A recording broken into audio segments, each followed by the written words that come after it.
Euzubillahimineşşeytanirracim. Bismillahirrahmanirrahim. Bizni yo'qdan bor qilgan,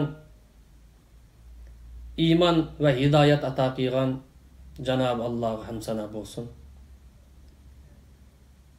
İnsaniyatni to'g'ri yo'l boshlash uchun nur bo'lib kelgan payg'ambarimizga duo salomlar bo'lsin. Muhtaram aziz qarindoshlar, biz o'tgan haftada poklikning mohiyati haqida to'xtalgan edik. Bugun birinchi bo'lib ma'naviy poklik nimalar taqozo qiladi degan tema haqida to'xtalamiz.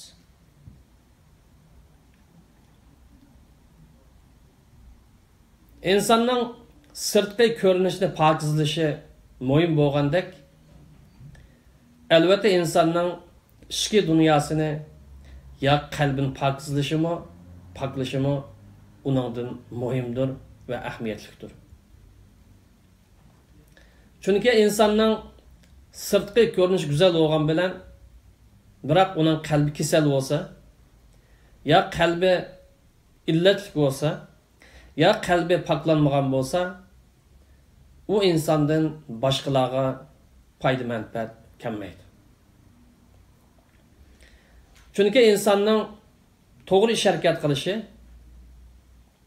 to'g'ri fikr qilishi va qilgan ish harakatlarininki Allohning nazarida qabul qilinishi uning qalbining pokizligiga bog'liqdir. Payg'ambar alayhisalom bu meseleni bizga ro'shanlashtirib shunday deydi. Innalloha la yanzuru ila suwarikum va ila amwalikum. Allah sizlarning chiroyinglarga, moda kiyiminglarga qaramaydi. Sizlarning sirtqi pokizliginglarni birinchi o'ringa qo'ymaydi. Sizlarning boyliginglar, mol dunyoyinglarni oldingi o'ringa qo'ymaydi. Belki oldin o'rin qo'yilgan, birinchi bo'lib asos qilingan Allohning rahmati, marhamati markazlashadigan o'rin insonning qalbi va ish harakatlari.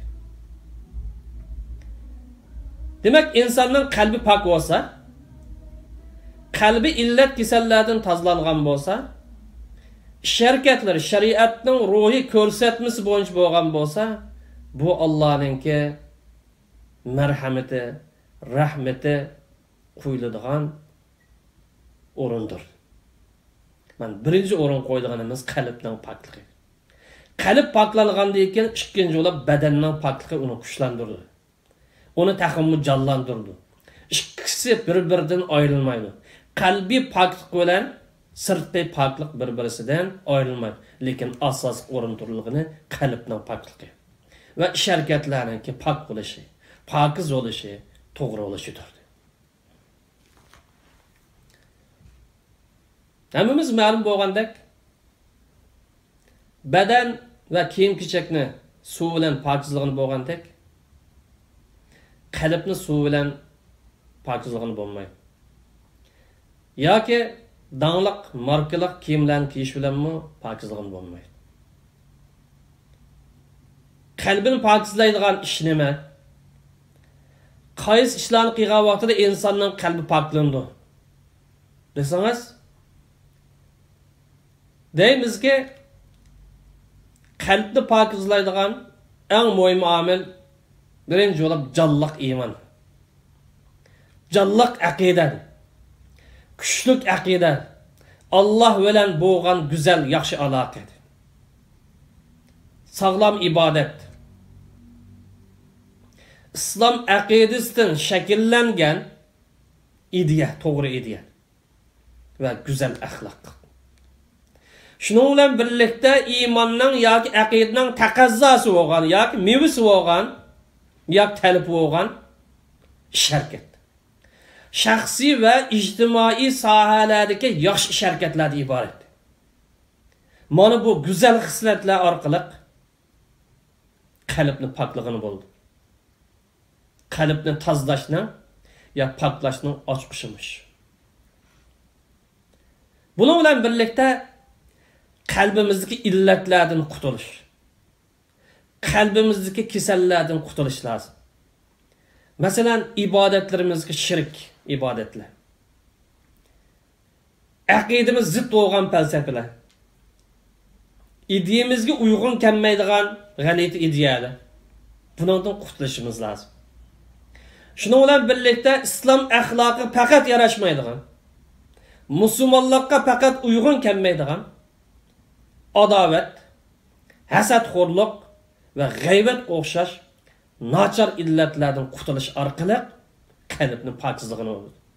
Qalbni pokizlash uchun birisi güzel ishlarni, güzel faziletlarni o'zlashtirish, yana birisi nachar illatlardan qutulish lazım.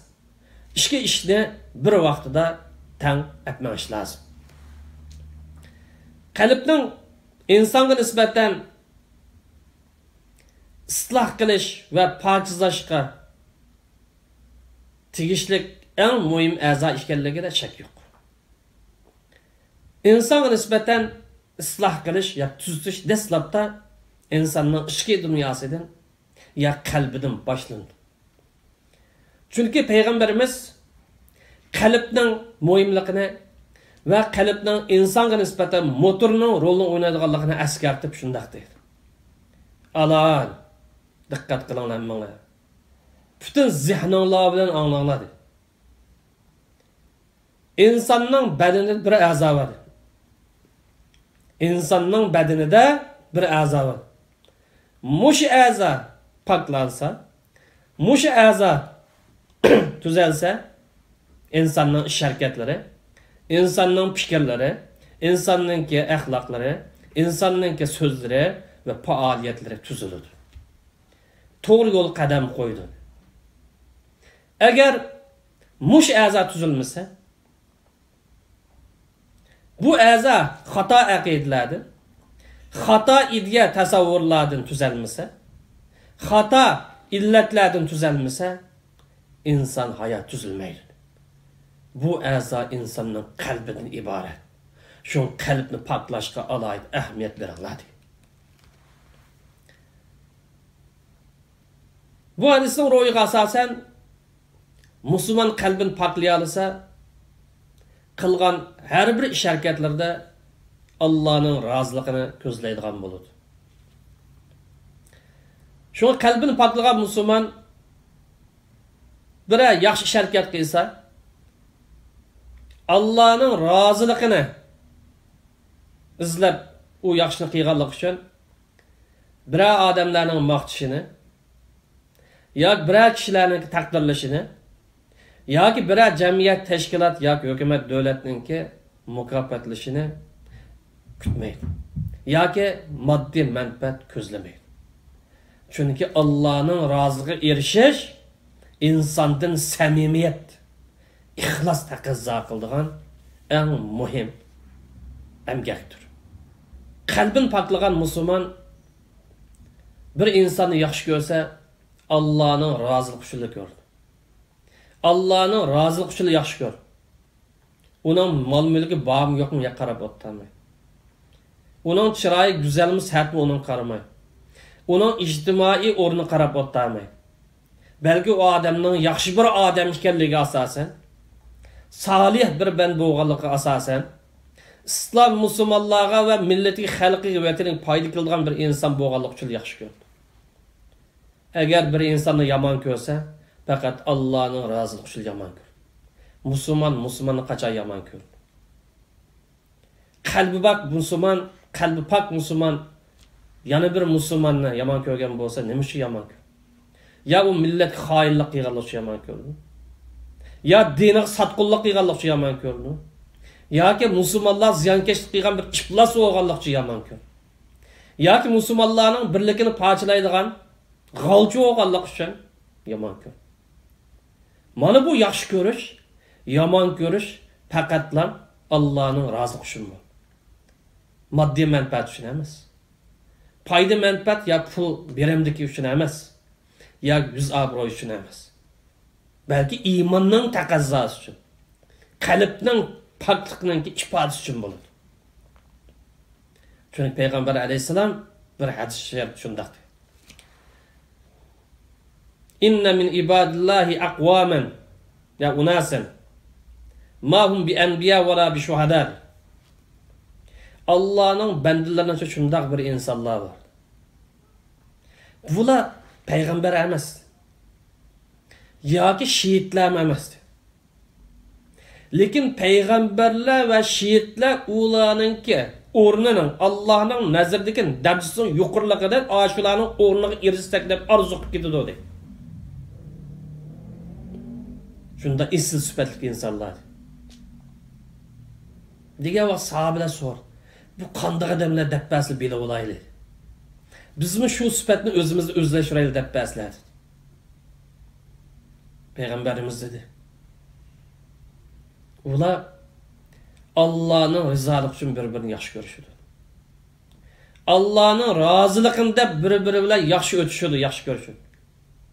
Bomuz ular özara tuqqandachilik yo'qdi. Yoki ularninki ilm berimga munosabatlik foyda ziyon aloqasi yo'qdi. Demak, ularninki so'ygisi, ularninki bir-birini yaxshi ko'rishi foyda manfaatga yoki pulga bog'langan emas. Yoki o'zaro tuqqandachilik bog'langan emas. Balki Allohning roziligiga bog'langan. Bu qanday odamlarsa, bularning yuzidan nur chaqnab turdi. Iymonning nuri eksitib turdi. Bularning ish-harakatlar nurning ustidagi nur bo'ladi. Boshqalar ansirsin, bular ansirmaydi. Iymonining kuchligidan qo'rqinch yo'q. G'am andish yo'q. Bugun o'xshash krizis qaplagan bir zamonda birinchi bo'lib Allohga iltijo qilish bilan panohlansa, ikkinchi bo'lib mush qalbi bilan so'yishgan, iymon asosida bir-birini yaxshi ko'rishgan, islom qarindosh bo'lgan bu do'stlar bilan panohlanadi. Shu boshqalar g'am qayg'u tushsa, boshqalar yetimsirab qolsa, boshqalar yolg'iz bo'lib qolsa, bular yetimsiramaydi. Qiyinchilik olsun yetimsiramaydi. G'am anchiga tushmaydi. Birinchi iymonining kuchi bilan kuch-quvvat olsa, ikkinchi bo'lib musulmon qarindoshlar bilan bir-birini yaxshi ko'rishgan qarindoshlar bilan ma'naviy kuch olib, hargizmi yolg'izlik, yetimsirash yoki andisha yoki g'am qayg'u his qilmaydi.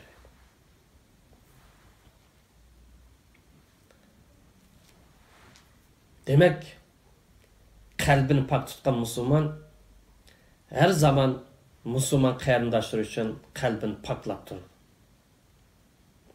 İnsanın qalbi poklangan vaqtida davomli qalbini musulmon qarindoshlar uchun pok tutadi.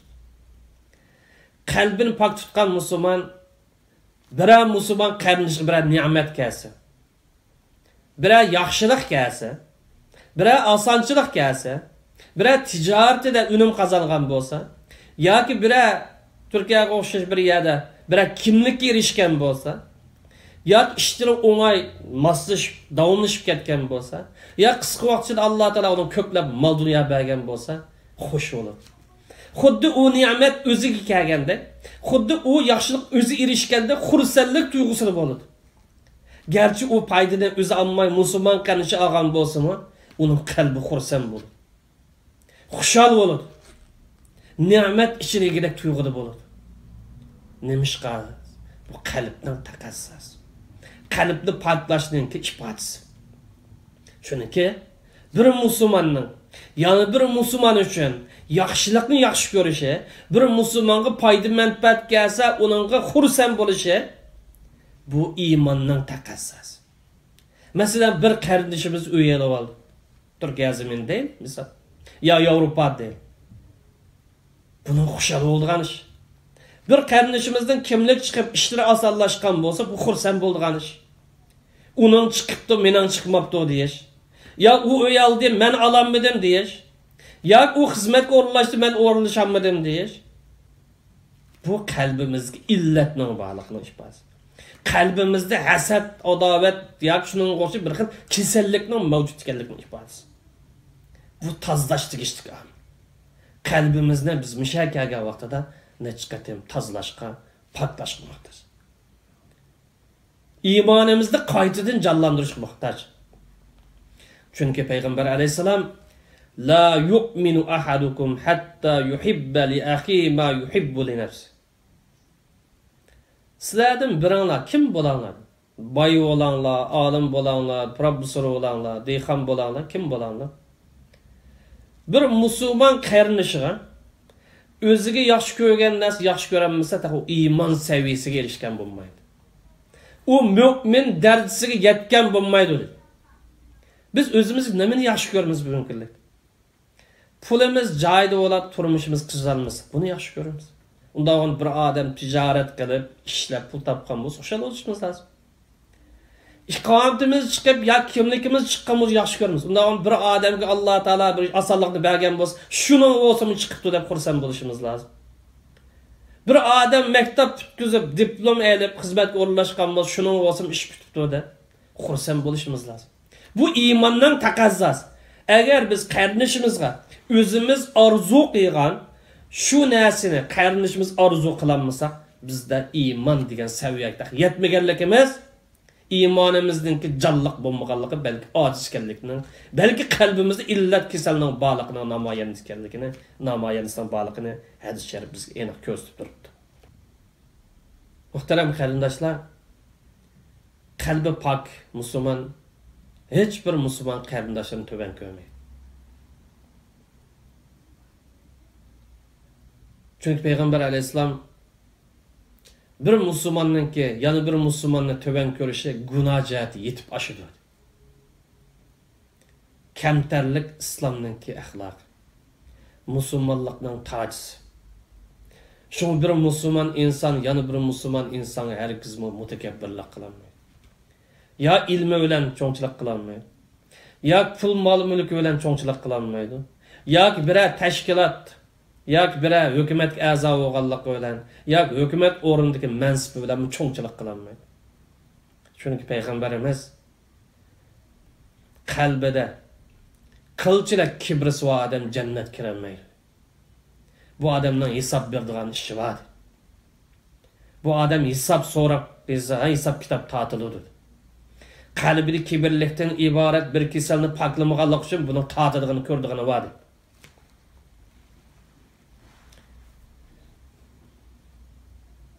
Muhterem qarindoshlar, qalbi pok musulmon boshqa musulmon qarindoshlar ishlar davomli yaxshi o'yda bo'ladi. Yaxshi gumonda bo'ladi. Ularning ish harakatlari to'g'risida aniq xatolik bo'lmasa, aniq shariatga zid qilmish bo'lmasa, tilini yig'adi.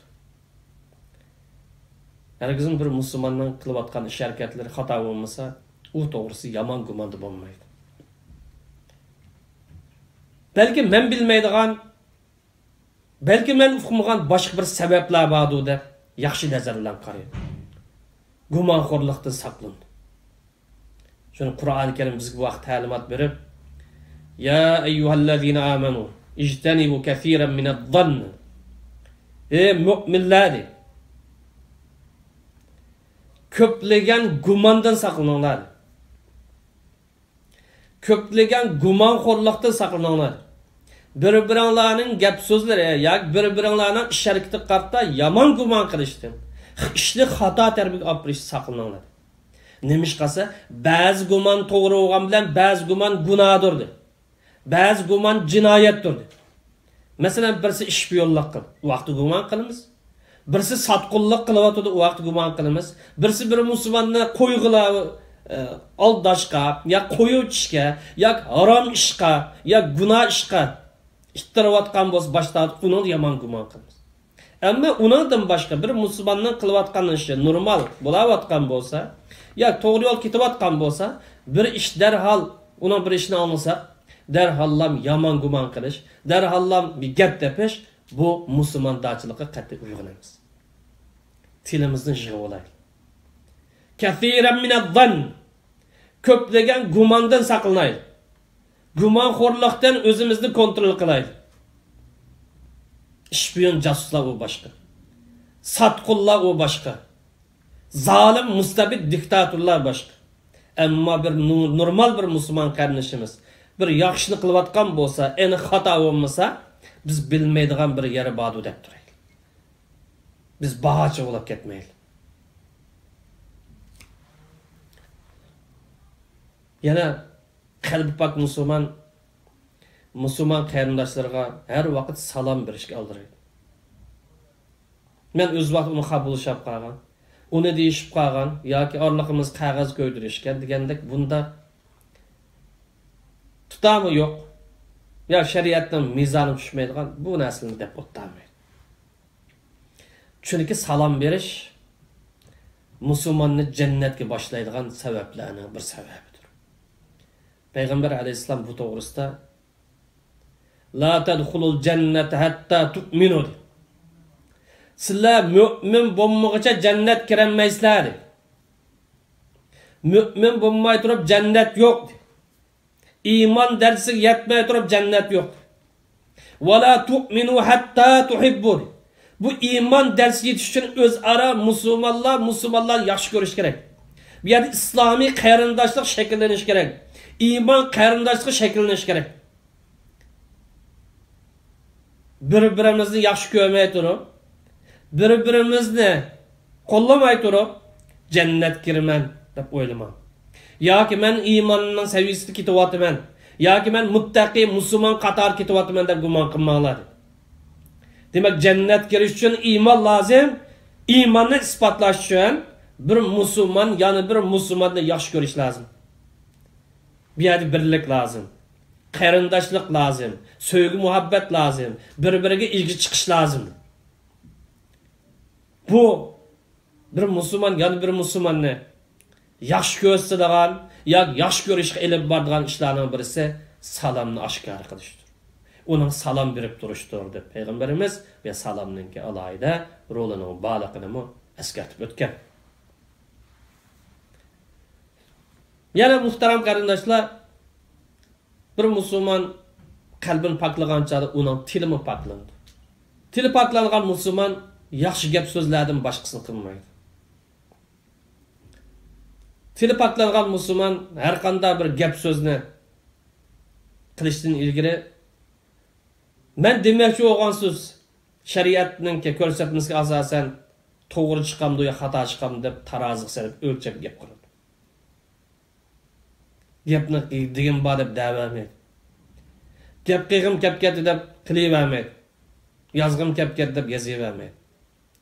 Balki o'lcham bilan taroziga solib turib qoladi. Shuni payg'ambarimiz "Men kana yu'minu billahi vel yawmil akhir falyaqul khayran aw liyasmut." Kim Allah'a qiyomat kuniga iymonim bor desa, qiladigan gapi bo'lsa yaxshi gap qilsin, bo'lmasa og'zini yumsin. Qiladigan gaping islomga, musulmonlarga, millatga foydasi bo'lsa qil, bo'lmasa og'zini yum. Mana bu iymonning taqozosi. Sening so'zing iymonning ifodasidir. Şuna bir musulmonning tilining go'zal bo'lishi yoki tilining buzuq bo'lishi yoki tilining bazab bo'lishi uning tilining pok, uning qalbining pok ekanligi yo qalbining buzuq ekanligi bog'liq. Qalbi pok bo'lsa tili go'zal bo'ladi, qalbi buzuq bo'lsa uning tilimi buzuq bo'ladi, bazab bo'ladi. Payg'ambarimiz bu to'g'risida la yastaqimu imanu abdin hatta yastaqima qalbu. Bir odamning qalbi poklanmay turib iymoni to'g'ri yo'lga kirmaydi. Bir odamning qalbi tozlanmay turib uning iymoni hidoyat yo'liga yoki istiqomat to'g'ri yo'lda bo'lmaydi deydi. İymonninki shariat taqozo qilgandek o'lchamlik bo'lish uchun birinchi bo'lib qalbni poklash lozim. Bu qalbni poklash, qalbni istiqomat yo'liga, hidoyat to'g'ri yo'lga kirgizish nimaga bog'liqsa, uning tilini tuzlashga bog'liq. Tilini poklashga bog'liq. Tilini güzellashtirishga bog'liq. Demak, bir odam tilini güzellashtirmay turib, tilidan chiqayotgan gap so'zlarga diqqat qilmay turib, mening qalbim pok, oq qog'ozdek deyolmaydi. Tili poklanmay turib, tili tozlanmay turib, qalbi poklanmaydi. Kalbi paklanmay durup iman ölçen güçüşmeydi. Bunun asasen tili buzuk insanların ya hasadxo'rligi var, ya bir-birisiga qarta, biri qarta adavati var, yoki g'aybatxo'rligi. Mush bir qancha xil sifatdan xoli emas. Bir bo'lak tili bazab, bir bo'lak tili buzuq odamlar var. Bulardagi illat ya adovat, yoki hasadxo'rlik, yoki g'aybatdan boshqa narsa emas.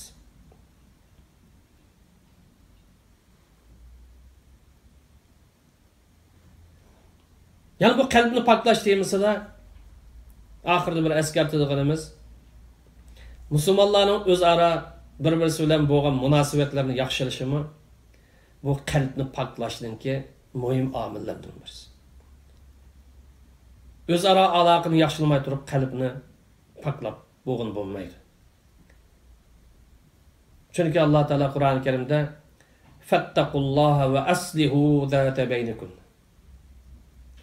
Allah'dan korkanlar, aranglarını yaxşılayılanlar, alaqanlarını, münasibetlerini tuzlayılanlar. Demek bu alaqını tuzlaş takvalıqның ifadesi.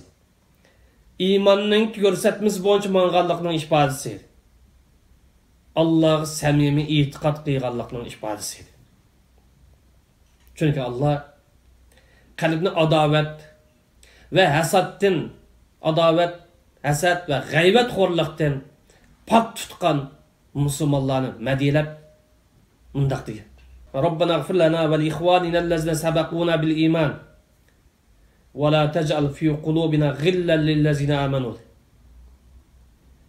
Qalbi pak odamlar, adovatdan pak, hasadxo'rlikdan pak, g'aybatdan pak odamlar qanday bo'lsa o'ziga duo qil.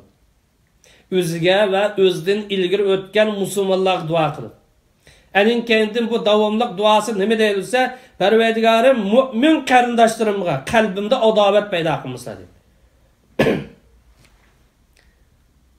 Musulmon qarindoshlarımga qalbimda o'chmanlik, hasadxo'rlik paydo qilmaslar davomliq tilaydi. Qalbidan bu kasalning chiqarib o'tilishini har vaqt, har namozda Allohdan tilaydi dedi.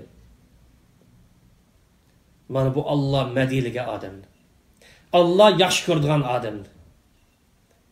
Demek xulasa kalam bugun dersimizga qalbni paklashning natijasi Allohning roziligidir va jannatning kirish vasitasidir. Allah hammamizni qalbimizni paklashga nasib qilsin. Assalomu alaykum va rahmatullohi va barakatuh.